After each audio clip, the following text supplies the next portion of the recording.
શું દોસ્તો તમારો પણ મિત્ર આળસુ છે? તો આ કહાની એના માટે છે, મોકલી દો એને। તો એક ખેતર હતું। ખેતર પાસેના ઝાડ પર એક ચકલી અને એક કબૂતર રહેતા હતા। ચોમાસું સારું રહ્યું હોવાથી ખેતરમાં ખૂબ સારો પાક થયો। ખેતર દાણાવાળા ડુંડાઓથી લચી રહ્યું હતું। ચકલી રોજ વહેલી ઉઠી સવારે ખેતરમાં દાણા ચડવા જતી હતી। પછી પાકની કાપણીનો સમય નજીક આવી ગયો એટલે ચકલીએ શિયાળાની ઋતુ માટે દાણા ભેગા કરવા માંડ્યા।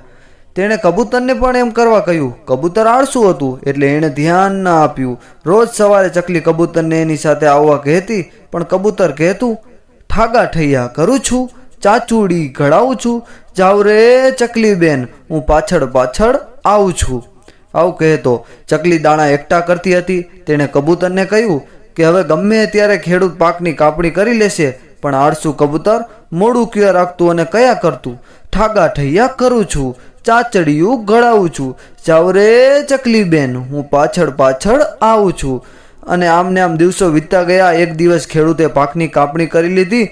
ચકલી તો દાણા ભેગા કરી લીધા હતા એટલે એને તો વાંધો ન આવ્યો, પણ આળસુ કબૂતર શિયાળા માટે પૂરતા દાણા ભેગા ન કરી શક્યું અને શિયાળો આવતા ઠૂઠવાઈ અને મરી ગયું। આમ આળસુએ કિંમત ચૂકવવી જ પડે છે દોસ્તો।